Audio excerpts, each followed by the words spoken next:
nomination ki nga xam ni moo di général Kanté ginnaaw ba ko président Bassirou Diomaye Faye daal di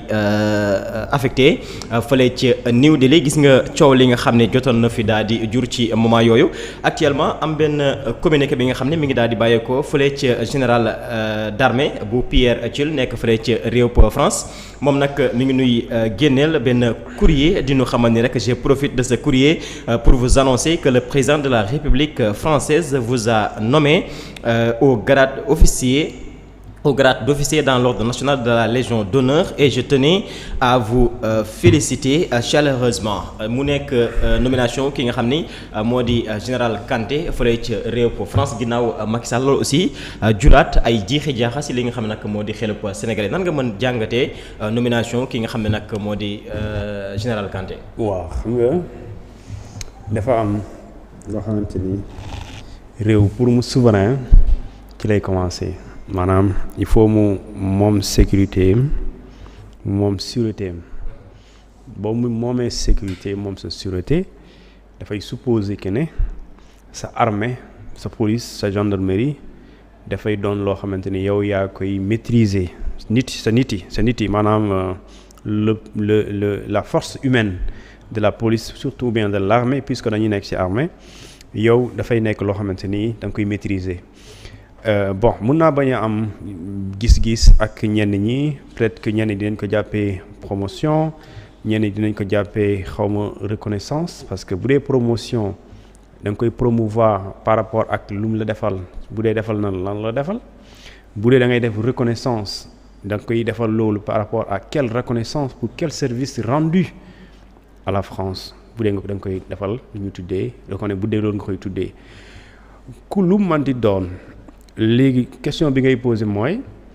lan moo doon le mérite ou bien le pourquoi ñu war ko nommer lu ñu tuddee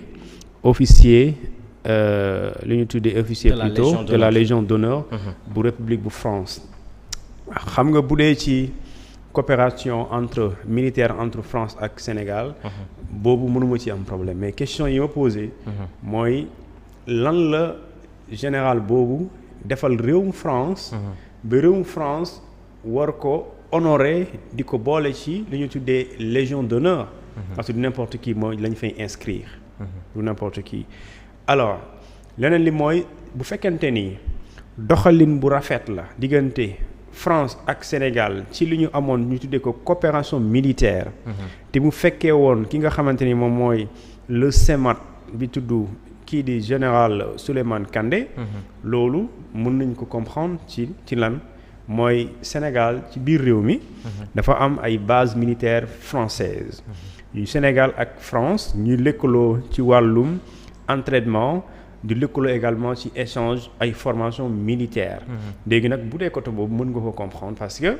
li nga xamante ni moom moo xew fële ci Casamance général Kandé loo ko mën waxal di nga nangu ne il a eu à def liggéey boo xamante ni bu am solo la ba pare tax na askan bi nga xamante moo nekkoon Casamance ñuy daw ñi nga xam ne ñoom may samba booy doon loon agressé di leen fitnaal di leen rey tax na également jàmm dellu foofu noonu tax na également waa askan boobu di ñëwaat ci dëkk bi di delluwaat seen dëkk ndànk-ndànk léegi nag loolu bu mu koy def du moom kese moo ko def daf ko def ak militaire sénégalais yoo xamante ni ñoom ñoo nekkoon ci ginnaawam nekk doon dooleem et pare muy joxe ordre ñu koy def léegi ci biir communiqué bi da ngay gis ne au-delà même du Sénégal on te parle de la sous-région mooy te quand on te parle de la sous-région mooy mën nga ci xalaat wala tudd ci la situation sécuritaire bu nekk Mali parce que gis nga le rôle de la France bi mu ci joué par rapport ak li ñu tuddee pas gestion bon mën nañ ko tuddee c'est gestion préventive parce que bu dee dañoo nekkoon en 2013 mais 2013 fekkul kii di CEMAT ñu nommé ko puisque dañ ko nommé en avril 2021 maintenant c'est des questions militaires yoo xamante ni en tout cas bu dee da ngeen dem ci souveraineté dafay xaw a am lu ñu tuddee comme genre ingérence mooy que ni benn réew moo jóge fële dugg ci doxalinu réew boo xamante ni ñoom lu ci gën a grave également fekk na réew boobu noonu sujet boobu nekk un sujet sensible ba mu créé woon fi coow boo xamante ni ba tey gars yi dañ koo teg nii rek mais coow bi donte am jërul sa coow mais nit yi fexe nañ ba créer fi sujet boo xamante ni à débat alors que à la limite c'est des sujets sensibles mais bu ñu ko tegee ci yoon warul nekk sujet sax bu war a tegu ci table parce que y a pas débat. Maintenant nag ce qu'il faut et également plus ñu gën ko xam mooy pourquoi la France parce que loolu ingérence la. man mosuma gis lu mel noonu en tout cas sinon bu président des fois day jël day recevoir ay nit. ay ambassadeurs wala des fois ay personnel ambassade mission diplomatique en tout cas mu ñëw palais présidentiel mu décorer ko loolu gis naa ko mais gisaguma plutôt un militaire un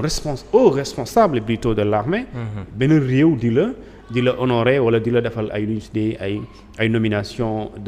d'officier de la Légion d'honneur bu France man je considère que dafay doon li ñu tuddee une ingérence militaire ci li ñuy tuddee une administration militaire bu Sénégal. Exactement sànq sa biir wax tudd nga ko muy base militaire yi nga xam ne ñoom ñoo nekk fii ci biir communiqué aussi dem na ba si tudd li nga xam ne nag moo di reconnaissance ak xarañteefu ki nga xam ne nag moo di général Kanté permettre li nga xam ne nag moo di armée bu Sénégal ak li nga xam ne nag moo di bu France nu mën a am benn collaboration est-ce que nekkul ci contexte boobu la nomination bi juddu aussi. juddu na ci parce que mu ngi am ñu ngi lettre bi ñu ngi ko daté le 7 juin. ñu publier ko tey le 24. donc gis nga ne avant le 7 juin danoo génnoon fraîchement ci coowal li nga xamante ni moom mooy affecté nañ ko dem na demul. et je tiens à préciser que li ñu wax dafa attaqué woon décision bi ça c'est pas vrai. loolu moom vraiment ay information fake la musul attaqué décision. mosul attaqué benn décision ni à la Cour suprême ni absolument fenn loolu lu ñu koy waxal la mais puisque moom dafa bokk ci grande muette mënoo ko dégg ci détail yooyu parce que un général comme Kandé mais mënoo wax ne xamul luy droit xamul luy acte administratif ñàkkul xam également ñàkkul xam luy acte gouvernemental et xam na ne également bu demoon sax Cour suprême mais du am ndam kooku donc du engager une bataille boo xamante ne c'est perdu d'avance donc loolu dañ ko koy waxal léegi nag li nga wax tout à l'heure la lettre a été signée a été datée du 7 juin 2024 donc ñu publier ko tey 24 donc ça veut dire que am na 13 jours ginnaaw bu ñu ko signé mais mu ngi soog a am ñu gis ko tey li nga xamante moom mooy le 24 pour dire que aussi fekk na ñu signé date boobu fekk na ñu signé ko avant Bassirou Diomaye Faye di dem France donc bul wax balaa ñuy wax ne le fait que Bassirou Diomaye Faye dem France moom moo tax également c'est suite à cette rencontre que la lettre a été justement pas publiée mais datée parce que la date existe avant la rencontre de ces deux chefs d'État donc du coup c'est pas une coïncidence mais plutôt c'est aujourd'hui la date officielle de la publication. gis nañ tout récemment visite président Diomaye ak président Macron mais est-ce que tey jii nii ci côté diplomatie lay ñëw li nomination bi lan la mën a créer ci ñaari pays yi France ak Sénégal. waaw xam nga réew yi dañuy pour ñuy nattee ñoom nu ñu moomee seen bopp ñu tuddee ko la souveraineté ci benn anam bu nekk par exemple fii on peut être dans ce qu'on appelle la souveraineté militaire xam nga souveraineté militaire. Par exemple tey dafay xaw a am genre nuance li ñu tuddee coopération militaire mais bokkul coopération militaire mooy réew yu bëri dañ koy def mooy ñi nga xamante ni boo jàppee ne réew bii moo la ëpp doole ci wàllu militaire avec les nouvelles technologies da ngeen di soxla ngeen échanger ce qu'on appelle nga def formation militaire wala ngeen def ce qu'on appelle des échanges de compétences militaires loolu c'est pas ce qu'on appelle ni ñu tuddee genre dépendance maanaam boo amee problème bu États-Unis bu ci jàppul sa réew seen sécurité suux maintenant li nga wax par rapport à la diplomatie xam nga sans que j'ai dit réew boo gis ci àdduna bi li tax mu exister sécurité moo tax mu exister maanaam la sûreté et sa sécurité te réew yi xam loolu amul kenn kuy jël sa sécurité wala sûreté di ko délégué wala di ko dénkaane kenn koo xamante ni mooy beneen réew parce que tous les États à la limite sont des concurrents donc concurrence yooyu mën na dem ba plus tard ñu doon ennemi gis nga États-Unis des fois day neexoo ko gis ci jékki-jékki relations yi dagg ku nekk di xool sa bopp comme sa noonu donc maintenant le fait que tey un responsable d'une armée de notre pays qui est souverain également souverain mais boo ci dugalee sa loxo dafay mel ni ingérence léegi nag loolu mën na am répercussion parce que man j'attendais quand j'ai vu la lettre dama ne non attends le général il est affecté en France ou en Inde parce que après je me suis dit non c'est pas en France c'est en Inde c'est à New Delhi. Donc là on peut comprendre parce que